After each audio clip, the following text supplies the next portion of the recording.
Kurichithanam Sreekrishna vocational higher secondary സ്കൂളിന്റെ ഇത്തവണത്തെ പ്രവേശനോത്സവം വ്യത്യസ്തമായി. ലഹരിക്കെതിരായ ബോധവൽക്കരണം മുഖ്യ പ്രമേയമാക്കിയായിരുന്നു സ്കൂൾ പ്രവേശനോത്സവം സംഘടിപ്പിച്ചത്. കുറിച്ചിത്താനം വനമാല ഓഡിറ്റോറിയത്തിൽ നടന്ന ചടങ്ങുകൾ പതിവ് രീതികളിൽ നിന്ന് വ്യത്യസ്തമായാണ് പ്രവേശനോത്സവം സംഘടിപ്പിച്ചത്. പുതുതായി സ്കൂളിലെത്തിയ കുട്ടികളെ പ്രത്യേക കിരീടം വെച്ച് സ്വീകരിച്ച് അറിവിന്റെ ലോകത്തിലേക്ക് ആനയിച്ചു. അറിവില്ലാത്ത കാലം നമ്മുടെ ചിന്തകൾ ഗുഹ പോലെ ഇടുങ്ങിയതാണെന്നും എന്നാൽ അറിവിന്റെ ലോകത്തേക്ക് കടക്കുമ്പോൾ ഇടുങ്ങിയ പാതകൾ വിശാലമാകുന്നുവെന്ന് സൂചിപ്പിക്കുന്ന രംഗചിത്രീകരണം ഒരുക്കി. പ്രത്യേകം തയ്യാറാക്കിയ ഗുഹയിലൂടെ പ്രവേശിച്ച കുട്ടികൾ വിശാലമായ സദസ്സിലെത്തിയിരുന്നു. പിന്നീട് സ്റ്റേജിൽ സ്ഥാപിച്ച വലിയ ബോർഡിൽ പുതുതായി എത്തിയ വിദ്യാർത്ഥികൾ ലഹരിക്കെതിരായ ബോധവൽക്കരണം നൽകുന്ന ചിത്രമൊരുക്കുന്നതിന്റെ ഭാഗമായി ചിത്രത്തിന്റെ വിവിധ ഭാഗങ്ങൾ യോജിപ്പിച്ച് ബൃഹത്തായ ചിത്രം തീർക്കുകയായിരുന്നു വിദ്യാർത്ഥികൾ.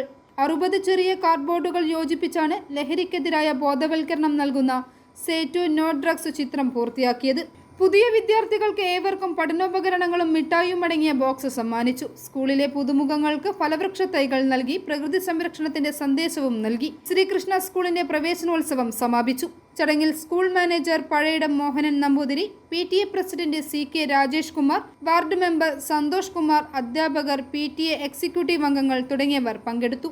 i4E news, Ettumanoor.